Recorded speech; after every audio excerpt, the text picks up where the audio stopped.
Today, we are learning how to order a burger deal in English. Listen carefully and repeat after me. I would like a chicken burger deal, please. मुझे chicken burger की एक deal चाहिए, please.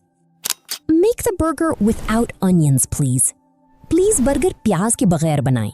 Give me large fries instead of regular.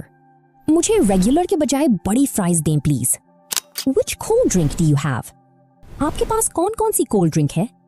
A large Coke with that, please. इसके साथ एक बड़ी Coke दे दें, please.